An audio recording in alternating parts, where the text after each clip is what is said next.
ভালোবাসি বলেই দূরে থাকতে পারি নাই। আমার জানের বাচ্চা হবে আর আমি থাকবো না? দেখতেই পাচ্ছেন আমরা এক হওয়াতে কত হাসি খুশি। তবে খুবই এক্সাইটেড ছিলাম আমার জান বাচ্চাকে দেখার জন্য। আমার কলিজা, আমার সোনা মেডিকেলে গেছে শুনে আমি আর থাকতে পারি নাই, দৌড় মেরে চলে আসছি। অ্যান্ড অপারেশন থিয়েটারের সামনে ওয়েট করার যে অভিজ্ঞতা সেটাই প্রথমবার পেলাম। আমিও মা হয়েছি, তাই মা বাবার ফিলিংসটা বুঝতে পারছি। দুনিয়াতে কয়দিন বাঁচবো বলেন, সবাই মিলে একসাথে থাকি, একসাথে আনন্দ করি। এই খুশির দিনে আমার হয়ে আকাশ যেন বৃষ্টি ঝরাচ্ছে। আমার বর্ণার বেবি হবে আর আমি থাকবো না? অনেক মিস করতাম, অনেক কষ্ট পেতাম, সারাক্ষণ ভাবতাম যে মেয়েটা কেমন আছে, ভাইয়াটা কেমন আছে। আমাদের একসাথে দেখে আমরা ভুলে গিয়েছি যে আমরা আসলে একটা কেবিনে আছি।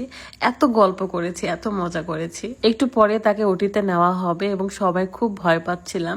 সবচেয়ে বেশি ভয় পাচ্ছিল বর্ণা, কারণ তার যেহেতু প্রথমবার, তাকে দেখেও বুঝতে পারছিলাম যে সে কত খুশি হয়েছে আমার আশাতে। জানরে, তোদের সবাইকে আমি অনেক ভালোবাসি। হয়তো কিছু মান অভিমানে দূরে ছিলাম, কিন্তু কখনো ভুলে যাইনি। তুইও আমার মায়ের মতো, তোকে দেখতে ঠিক এখন আমার মায়ের মতো লাগছে। এইটা ঠিক, কখনো আমি তোমাকে ভালোবাসি এটা সামনাসামনি বলি নাই, তবে আমি আজকে ভিডিওর মাধ্যমে বলে দিলাম ভীষণ ভালোবাসতাম, ভীষণ মিস করেছি। আমার রাগ, আমার অভিমান আমাকে কুড়ে কুড়ে খেয়েছে। এখন অপেক্ষা সেই চাঁদ মুখ দেখার জন্য। আমরা ওটির সামনে ওয়েট করছিলাম। কেন জানি সবাইকে এত ভালোবাসি, হয়তো এই কারণে সবচেয়ে বেশি কষ্ট পাই, সবাই আমাকে কষ্ট দেয়। আলহামদুলিল্লাহ, ছেলে সন্তানের বাবা হয়েছে আমাদের পলাশ ভাইয়া, এবং আল্লাহ বাবুকে সুস্থ রাখুক। আপনারাও দোয়া করবেন। তবে একটু অক্সিজেন দিতে হয়েছে, আমার মেয়ের বেলাতেও দিতে হয়েছিল, এটা খুবই নর্মাল।